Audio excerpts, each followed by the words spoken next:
Today, we're stepping into a truly remarkable garden, created 100 years ago and nestled in a secluded valley just above the Devon coastline.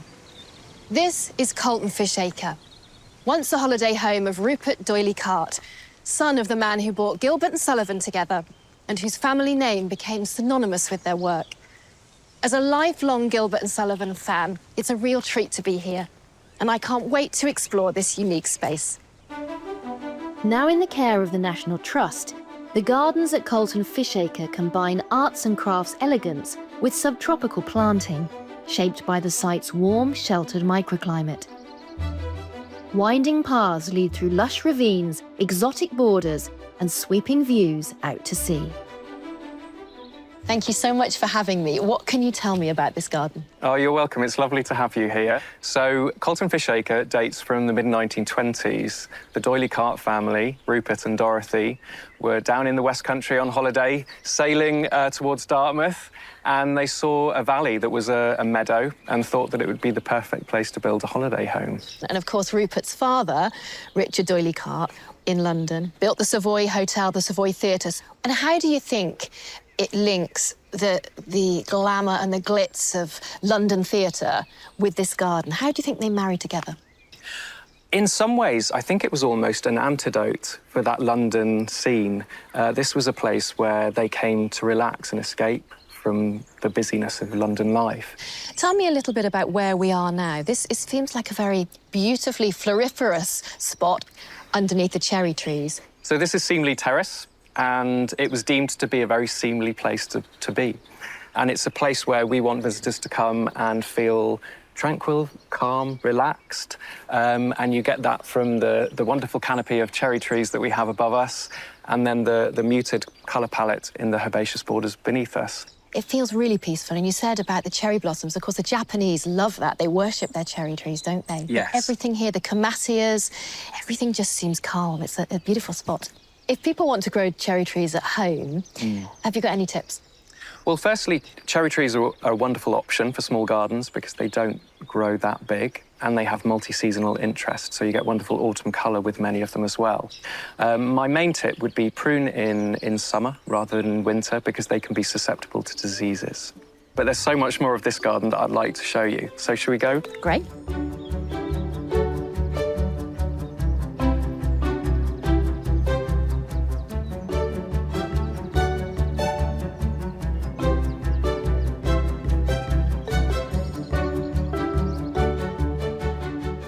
So what do you refer to this area as?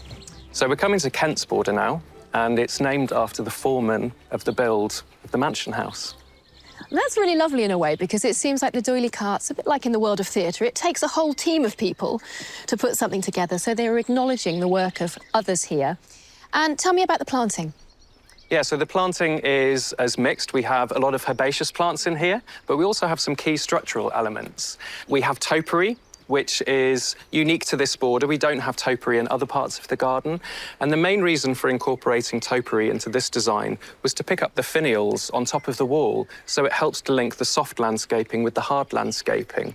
And that can also be said of the beech hedge, which separates this border from the courtyard behind. That is a continuation of the stone wall and is stepped in line with the stone wall. So again, visually, you've got this link between the soft and hard landscaping.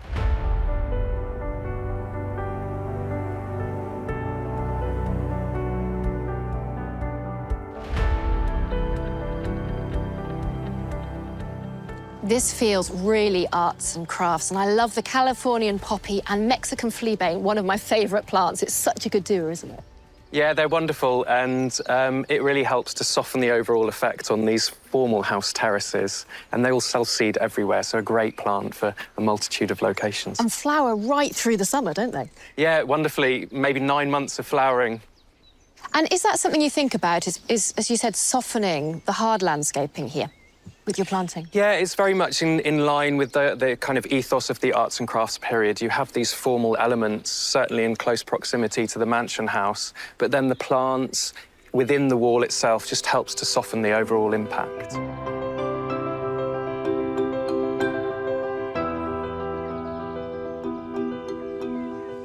Now, turning the corner here, quite an exposed spot because we've got that sea breeze coming in. And really wide borders here. Yeah, so it's a south-facing border. This is a border called Wellington's Wall, so the perfect place to grow plants that are well suited to those kind of Mediterranean conditions. Like this thrift here, which is a native plant in this part of the world, isn't it? But the sea pink, so beautiful. Yeah, it's great. This border is a mixture of natives and Mediterranean plants. So we have plants like the sea thrift that we know thrive in these conditions, but also have botanical merit in a designed border. And what's the soil like here? So the soil is quite well drained, but what we did when planting is we incorporated 8 tons of sand to further improve that drainage, but also to create harsh conditions to encourage plants to put down deeper roots. So during those periods of drought, their roots will be able to access the moisture further down in the soil profile. And I love it's punctured by these real clouds of blue with the rosemary and then the ceanothus as well. Yeah, rosemary, another classic Mediterranean plant that we know is going to just absolutely love these free draining conditions and very sunny as well. And so easy to grow in pots, or if people want to grow it at home and put some with their Sunday roast. Gorgeous. And look at those echiums. They're incredible. Yeah, that's a forest of echiums, isn't it? And in a few weeks' time, it'll be a sea of lavender blue flowers, towers of lavender blue flowers, absolutely buzzing with bees. They're glorious.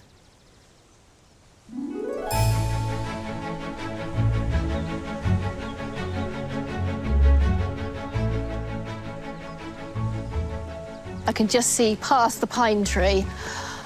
Wow. That is just breathtaking, isn't it? I think this gives you an idea of why the doily carts decided to create their holiday home here. The wind really starting to pick up as we come around the corner, really on the edge of the world, on the edge of the cliffs. Such a beautiful view. Is there still a role for you horticulturally here? Yeah, absolutely. This is the location in the garden that made me fall in love with this property. I think when you come out here, we're on the edge of the property, on the cusp of the coast path, where you see that Mother Nature does things wonderfully. But this is still a space that we manage. We manage the meadow here behind us very sensitively, cutting it once a year.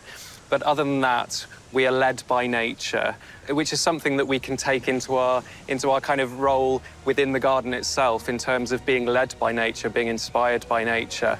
We don't want to over-garden this space and actually just let things happen naturally. Sometimes it's just best to let Mother Nature do what she does best. And actually, with a view like this, I could stay here all day.